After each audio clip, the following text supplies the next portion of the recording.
Introduction: The deception in your fridge.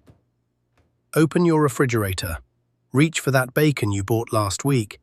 The one you opened on Sunday, used a few slices, then folded the plastic back like it could protect anything.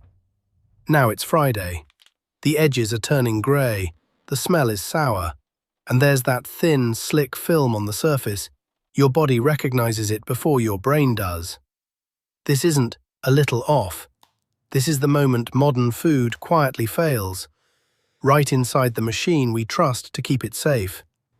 And here's what should bother you. This isn't happening because you did something wrong. It's happening because the meat was never built to last. Now come back with me to 1547.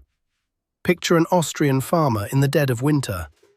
He's just slaughtered a pig. No electricity, no plastic, no temperature control, no labels promising safety. He takes the ham, rubs it with coarse salt until it's almost armored, smokes it over beech wood, then hangs it in a cellar that's nothing but stone, wood, smoke, and cold air. 16 months later, over a year later, his family slices into that same ham for Easter. Not barely edible, deep red, firm, clean. In many cases, richer and more delicious than day one, because it didn't just survive, it transformed. So let the question hit you full force. How did a medieval peasant with an axe, salt, smoke, and a shed outsmart the billion-dollar modern food system? How did meat survive ocean voyages and years-long sieges, while your premium bacon becomes a biohazard in under a week? Welcome to Historia Prime. Today isn't just a food episode, it's a forensic investigation into a historical robbery. We're going to uncover the lost chemistry of survival, expose the water trick hiding in your grocery list, and reclaim the preservation skills that kept people alive when the lights went out. Because once you understand why medieval meat lasted 3 years, you'll never look at modern bacon the same way again.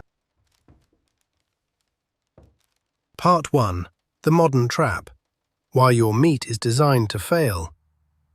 If medieval meat could survive years without electricity, we have to ask the uncomfortable question: why does modern meat collapse in days?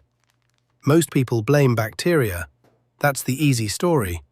But bacteria are only the weapon. The real cause is profit. Look at the ingredient label on supermarket bacon. If you see water listed near the top, that isn't the meat's natural moisture. That's added water deliberately. And once you notice it, you start to realize the refrigerator isn't just storage, it's life support. This shift didn't happen by accident. In the mid-20th century, especially from the 1950s onward, the industry moved away from slow, traditional curing and embraced a factory shortcut: multi-needle injection.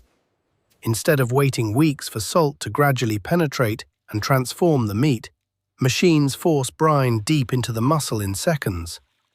The industry calls it pumping, and the name is almost too honest, because water is heavy and meat is sold by the pound.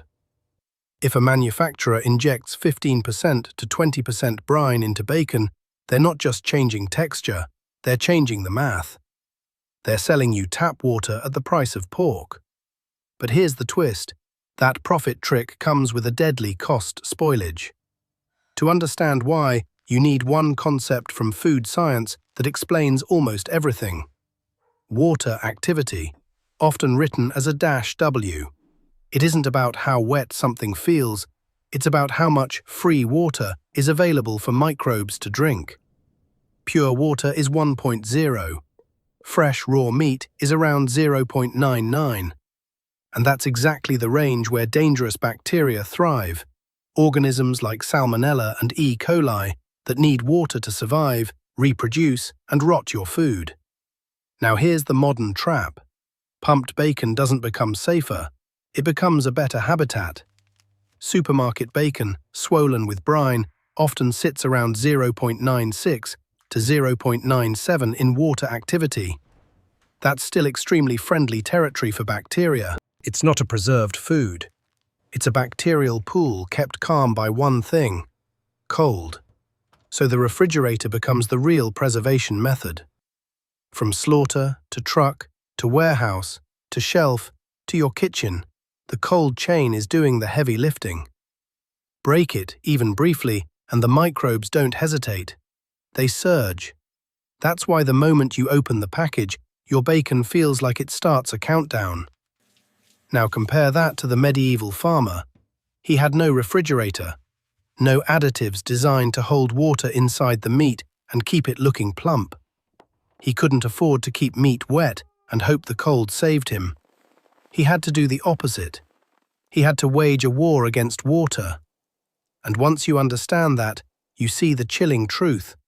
Modern bacon doesn't rot because you made a mistake. It rots because it was engineered for speed, weight, and repeat purchases, not endurance. In the next part, we step into the medieval solution, the first pillar of preservation that turned meat into a fortress where bacteria simply could not live. Part 2. The Medieval Fortress. Salt, the white gold. If modern meat survives by electricity, medieval meat survived by chemistry. And the first weapon in that chemical war wasn't a secret spice or a rare herb. It was salt. But here's the key thing we've forgotten. Medieval preservation was never about keeping meat fresh. Fresh is fragile. Fresh is a countdown. What they aimed for was something far more radical: transformation. They wanted to turn meat into a form that bacteria could no longer recognize as food. And that brings us to the first pillar of survival salt, the so-called white gold. In the Middle Ages, salt wasn't a casual condiment sitting on a table. It was an asset, a currency. In many places, it was taxed, guarded, rationed, and fought over, because salt wasn't just flavor. Salt was winter insurance. It was the thin, white line between eating in February and starving. So when a medieval butcher poured mounds of coarse salt over a side of beef, he wasn't seasoning it the way we do today. He was building a fortress. He was engineering a hostile environment designed to make life impossible for microbes. The mechanism is simple, brutal, and almost beautiful in its logic. Osmosis. When you pack meat in dry salt, the salt behaves like a magnet for moisture. It pulls water out of the muscle cells. You can almost imagine it, minute by minute, liquid leaving the meat, seeping outward, drawn into the salt. And as that water leaves, something else moves inward. Salt enters the tissue, sliding into the spaces water used to occupy. This isn't just drying, it's a takeover. And the result is decisive. Water activity collapses. That invisible number we talked about, the amount of free water bacteria can drink, drops dramatically, often down to around 0.85 or lower in properly cured meats. And at that level, the meat becomes a biological desert. Bacteria can't thrive in a desert. They can't multiply. Many can't even survive. If a microbe lands on a properly dry cured ham, the pressure difference is so extreme that water is pulled out of the bacteria itself. The organism dehydrates from the outside in. It shrivels. It dies. Not because someone sprayed chemicals on it, but because the environment has been engineered to be unlivable. This is why medieval meat could hang for months without panic. Not because their kitchens were cleaner, not because they were tougher, but because their food was built on a physical law that never negotiates. Life needs water. But here's where medieval intelligence becomes something more than a single trick. They didn't trust one method. They understood, through hard experience, that relying on only salt was risky. One mistake in a cure, one damp season, one insect, one weak corner of airflow, and your winter supply could be ruined. So they stacked defenses the way a castle stacks walls. Today we call this hurdle technology. Back then, it was simply wisdom. Create obstacle after obstacle until spoilage has nowhere to go. If salt didn't destroy the microbes, the next barrier would. If moisture tried to return, another layer would push it back. Preservation wasn't one door, it was a hallway of locked gates. And that's the difference between modern food and medieval survival food. Modern bacon is protected by a single fragile guard: cold. Medieval ham was protected by a system. And in the next part, we step deeper into that system, because after the white gold came the second wall of the fortress: smoke, the invisible shield that turned meat into something close to immortal. Part 3. The chemistry of smoke, an invisible shield. If salt was the foundation of the medieval fortress, then smoke was the wall, silent, invisible, and far more scientific than most people realize.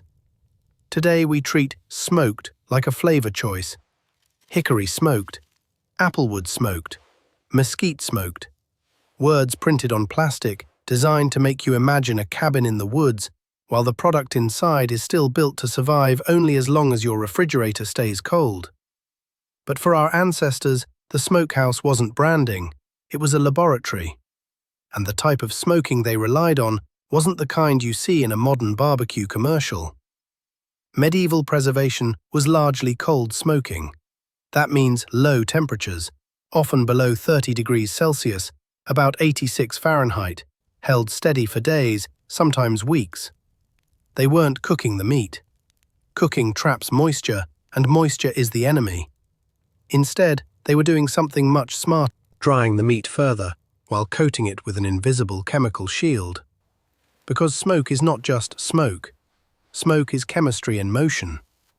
Wood smoke contains a staggering number of compounds, hundreds of them, but two families mattered most for survival: phenols and organic acids. Phenols are the first line of defense. Think of them as natural disinfectants. As the smoke flows around hanging meat, phenolic compounds settle onto the surface, knocking down bacteria where they land. But their real gift is even more important. They slow oxidation in fat. In plain terms, they help prevent rancidity. That's why a 2-year-old medieval ham didn't smell like spoiled grease. The smoke didn't just make it taste good, it stabilized it. It preserved the fat so the meat could age without turning foul. Then come the acids, the second line. Smoke carries organic acids, including acetic acid, the same acid that gives vinegar its bite. These acids lower the pH on the meat's surface, making it hostile to the kinds of microbes that love neutral conditions. Most bacteria hate acidity, and many molds hesitate to colonize it. Over time, that acidic layer becomes a kind of skin, an outer zone that insects and mold don't want to breach. So now imagine what we've built so far. First, salt pulls water out until the meat becomes a biological desert. Then smoke adds a disinfecting, anti-rancid coat and an acidic barrier like painting a shield onto the surface, layer by layer, day after day. This is why medieval preservation worked when the world was unstable. It wasn't a single trick, it was a system. And this is the moment where the contrast with modern bacon becomes almost embarrassing. Your supermarket bacon is wet by design. It needs constant refrigeration. The instant you open it, you're fighting time. But a properly cured and cold smoked ham doesn't need a cold chain. It becomes what I can only describe as a survival object, a ration engineered for uncertainty. Hang it in a cellar and it can last for years. Cut into it months later and the center can still be ruby red, dense and safe, because the outside has been turned into a defensive shell and the inside has been transformed into a place bacteria can't easily rule. This is why, in an age without electricity, people could store meat through winters, wars, and long journeys. They weren't guessing, they were practicing chemistry, slowly, patiently, and ruthlessly. And we're not even at the full picture yet, because smoke didn't work alone. There was another quiet ally inside these traditional cures: natural nitrates, an old-world safeguard that modern labels love to disguise. So in the next part, we're going to follow the medieval calendar itself, into the timing of winter slaughter and the strange, brilliant logic of keeping food safe when you can't afford to waste a single bite. Part 4. The Mystery of the Winter Slaughter and the Perpetual Stew. Now here's the question that always comes next. If medieval people could preserve hams and sides of pork with salt and smoke, what happened to everything else? The bits that didn't cure well. The scraps, the organs, the cuts you can't hang for a year and proudly slice at Easter. In other words, how did they eat every day without a refrigerator? The answer is not one trick, it's a calendar. Because in the medieval world, timing wasn't a lifestyle choice, it was survival engineering. The Great Slaughter didn't happen whenever. It happened when nature itself switched on the cold. Late autumn was the turning point, and across much of Europe, a famous anchor date appears again and again. Martinmas, November 11th. This wasn't just a saint's day, it was a practical signal. The fields were done, the feed was running low, and the air had changed. Because the outdoor refrigerator was turning on. When nights dropped toward freezing, the entire village gained something priceless. Time. Cold weather slowed decay. It bought families a narrow window to process hundreds of pounds of animal into forms that could last. Salted, smoked, dried, rendered into fat, stored in crocks. Winter made the work possible. Without it, meat would spoil faster than human hands could preserve it. So yes, medieval meat lasted because of chemistry. But it also lasted because they scheduled their lives around physics. And still, even with perfect timing, there were pieces that couldn't wait for a long cure. Offal, small trimmings, blood, scraps and tender cuts that would go bad before salt could fully do its work. That food had to be eaten now. This is where we step into one of the strangest, most practical survival systems in history. The perpetual stew. It sounds like folklore, like a joke, a pot that never stops cooking. But in many inns, workshops and peasant homes, it was real. Picture a dark kitchen, an iron cauldron hanging over a fire. Not boiling violently, just simmering, steady, day and night. Every day something new goes in. Vegetables, barley, wild herbs, a few scraps of pork, maybe bits of game, a bone that still has value left in it. And every day something comes out. Bowls ladled for whoever is hungry. The genius isn't romance. The genius is temperature. As long as that pot stayed hot enough to keep it above roughly 60 degrees Celsius, about 140 Fahrenheit, bacteria couldn't stage a takeover. Heat doesn't negotiate. It destroys the growth cycle. You didn't need to preserve the meat for months if you never let it cool long enough for microbes to multiply. That cauldron became a living system, a cycle of heat and consumption, a biological loop. Waste turned into nourishment before it could rot, and scarcity became manageable because nothing was allowed to become leftovers in the modern sense. There are accounts of stews that, technically, had been running for months, even years. Not because people were eating ancient meat, but because the pot was constantly refreshed, constantly kept safe by fire, constantly kept within the zone where spoilage loses its grip.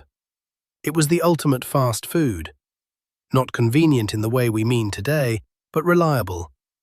The moment you needed calories, the answer was already hot, already safe, already waiting. Now compare that to us. We live with refrigerators, dates printed in ink, and entire aisles built around convenience. Yet we throw away mountains of food the moment it reaches an arbitrary sell-by line. Terrified of invisible threats, our ancestors controlled with two tools, timing and fire. And that's the larger lesson here. Medieval people didn't survive because they had more luck. They survived because their daily routines were designed around the realities of decay. They understood when nature would help them, and when they had to override nature with heat. In the next part, we're going to return to the present and expose one of the most profitable word games on modern meat packaging. Because the industry doesn't just sell you bacon, it sells you comfort, with labels that sound ancient, wholesome, and honest. And one of the biggest is a lie hiding in plain sight: the word uncured. Part 5. The uncured lie and the nitrate controversy. Now we come back to the present day, to the supermarket aisle, and to one of the most profitable word games ever printed on a package of meat. You've seen it. Maybe you've even paid extra for it. Uncured. No nitrates added. It sounds cleaner, safer, more traditional. Like you're escaping the industrial trap and buying something closer to what our ancestors ate. But I have bad news. You are being lied to by a loophole. Let's strip this down to the truth. For centuries, people discovered that certain salts didn't just preserve meat. They protected it from something far worse than ordinary spoilage. They called one of these salts saltpeter, potassium nitrate.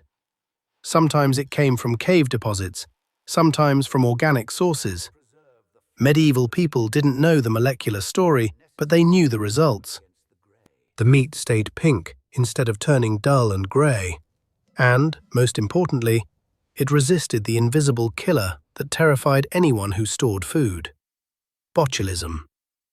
That's why nitrate curing isn't just about colour or taste. It's about safety. It's about stopping the kind of bacterial threat that doesn't announce itself with a bad smell. Now, fast forward to the modern label. When you see uncured, you think, no nitrates. But then you look closer, really close, and there it is in the fine print. Except those naturally occurring in celery powder. And here is the punchline. Celery powder is loaded with nitrates. So what happens when manufacturers add celery powder to meat? The same thing that happens with so-called synthetic curing salts. Those nitrates convert into nitrites during the curing process, and the chemistry that follows is essentially identical. The meat turns pink. The bacterial risks are suppressed. The preservation pathway is the same. The only difference is the story, and the story is worth money. Because if the label can convince you that natural nitrates are different from added nitrates, you'll pay a premium for what is, in practical terms, the same chemical reaction wearing different clothing. And regulators allow it because the wording is technically true, while the implication is deeply misleading. So if nitrates aren't the real dividing line, what is? Water. That's the part the label doesn't want you thinking about. Uncured supermarket bacon is still often pumped full of added water and brine to increase weight. It's still wet. It still lives in the danger zone of high water activity. It still depends on the refrigerator like a patient on life support. And once you open it, it still races towards spoilage, because microbes don't care whether the nitrite came from a lab or a celery stalk. So the real question isn't, does it have nitrates? The real question is, has the meat been transformed into a hostile environment for bacteria, or is it still a moist product, engineered for speed, weight, and quick turnover? Because medieval curing wasn't a vibe, it wasn't a label, it was a survival system. And the modern uncured lie matters because it distracts you from the real enemy, the thing medieval people fought first, last, and always. Not nitrates, moisture. And in the next part, we're going to zoom out from the package and look at the bigger fragility this creates.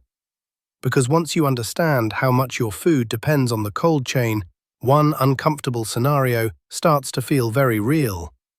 What happens when the power fails? Part 6. The Survival Skill Gap. What happens when the power fails? So why does any of this matter?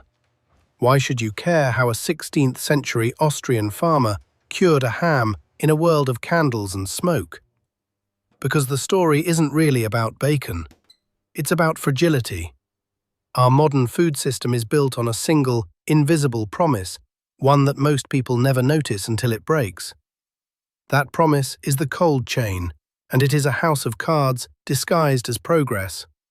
From the moment an animal is slaughtered today, the countdown begins, and the solution is always the same. Chill it. The meat moves through a refrigerated slaughterhouse, into a refrigerated truck, into a refrigerated warehouse, onto a refrigerated supermarket shelf, and finally, into your refrigerator. Every step is dependent on electricity, fuel, and flawless timing. We don't preserve meat anymore. We escort it, like a fragile VIP, through a constant corridor of cold. And that works, right up until it doesn't. Because if the power goes out for 48 hours, the entire system collapses. Not just in your kitchen, but everywhere at once. Store display cases warm. Warehouse pallets sweat. Trucks stop running. The invisible wall that kept microbes quiet dissolves, and millions of pounds of meat perfectly safe yesterday become toxic waste almost overnight. That is the bargain we made. We traded resilience for convenience. We traded the shelf-stable larder for the fragile electric fridge.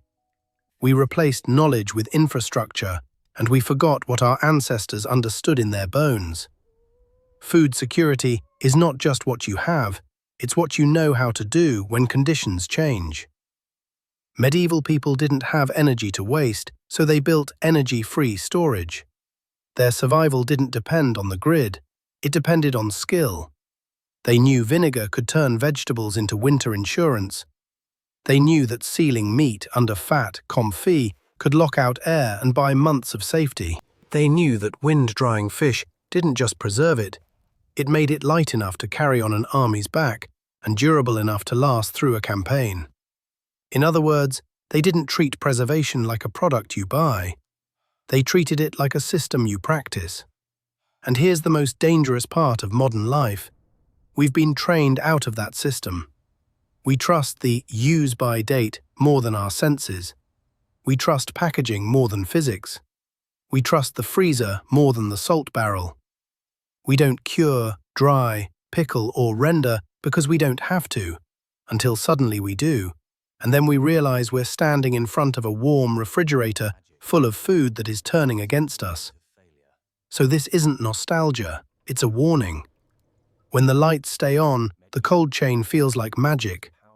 When the lights go out, it reveals what it really is, a single point of failure. And that's why medieval preservation matters. It wasn't just about making meat last, it was about building a food supply that could survive powerlessness. In the next part, we're going to bridge the gap between history and your kitchen, because the lost skills aren't locked in the Middle Ages. You can reclaim them, starting with one simple shift that exposes the difference between wet meat designed to fail and real cured food designed to endure. Part 7.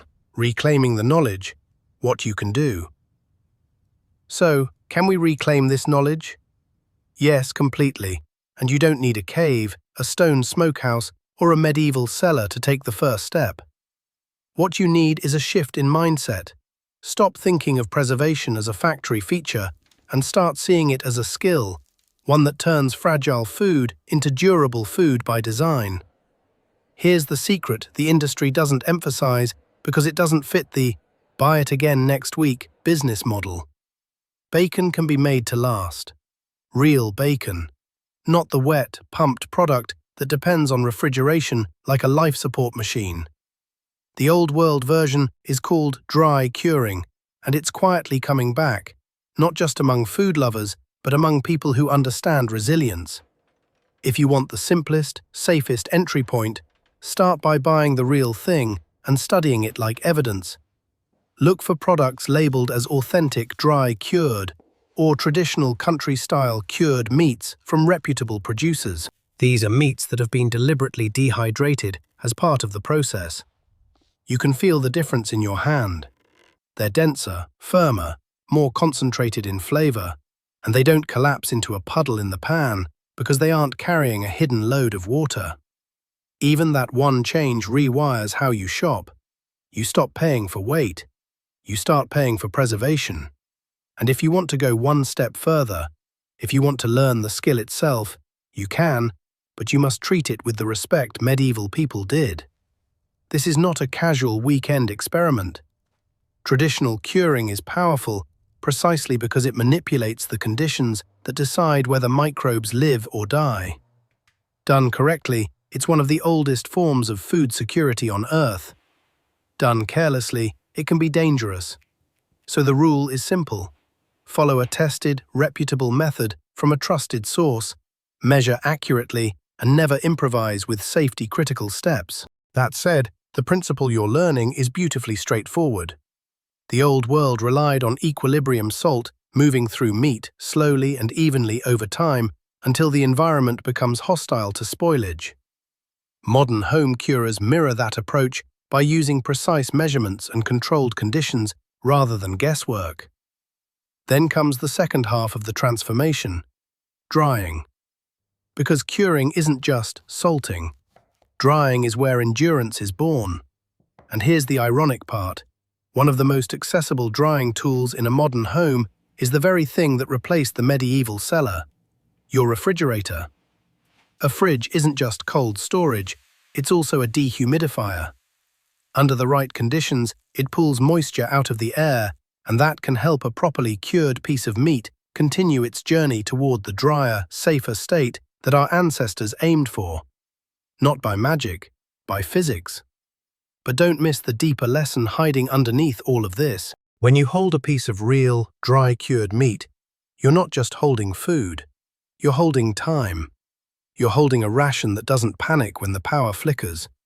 You're holding a method that was designed for winters, wars, and uncertainty, then quietly replaced by packaging, marketing, and the illusion that the grid will always be there. Start small, start smart. Buy the real thing and compare it side by side with the wet supermarket version. Notice the density, the shrink, the smell, the way it behaves. Because once you train your senses again, once you understand what transformed food feels like, you stop being dependent on labels.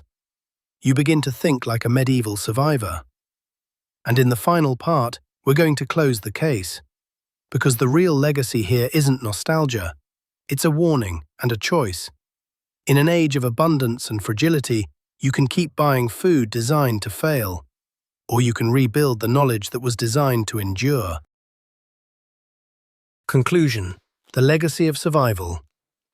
When you strip away the marketing, the labels, and the plastic, the story of meat preservation becomes something much bigger than food. It becomes the story of human survival. For thousands of years, our ancestors lived in a world where electricity didn't exist, where winter didn't care about comfort, and where a spoiled store of meat wasn't an inconvenience, it was a sentence. And yet they survived.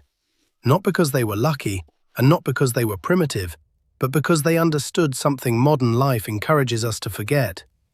Nature has rules, and you can work with those rules.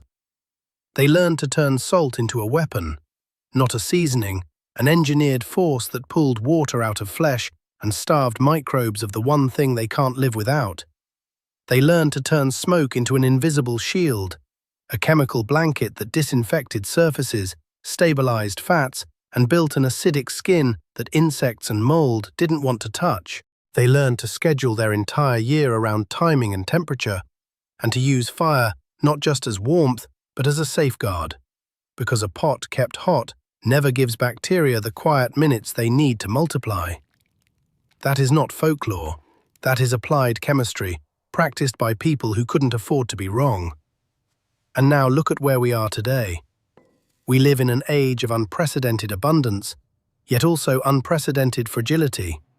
Food has never been more available, and still it can become unsafe in a handful of days. Your bacon rots in 5 days, not because nature suddenly became harsher, but because the product was designed to be sold, not saved. It was designed for speed, for weight, for turnover profit, not permanence. But here's the part that should make you feel powerful, not discouraged. The knowledge didn't vanish. It's still here, written in old records, preserved in the hands of artisan butchers, hiding in traditional practices that never needed electricity to be true. And it's waiting for anyone who wants to reclaim it. Whether you're a prepper thinking about food security, a history lover who wants to taste the past, or simply someone tired of throwing away slimy meat and paying twice for the same meal, the old ways are still waiting. So the next time you see an expiration date, pause for 1 second and remember what it really is. It is not a law of nature. It is a limitation of a system. Nature can preserve meat for years when you use the right chemistry and the right conditions. What fails in 5 days isn't food in some ancient sense. What fails is a modern design built around fragility and dependence. And once you understand that, you stop being a passive customer and start becoming something older and stronger, a person with skills. If you enjoyed this deep dive into the lost art of survival, hit subscribe and ring the bell, because this is what we do here on Historia Prime. We peel back the layers of history to find the tools, the systems, and the forgotten knowledge that shaped who we are, and that might one day shape how we endure. Stay curious, stay prepared.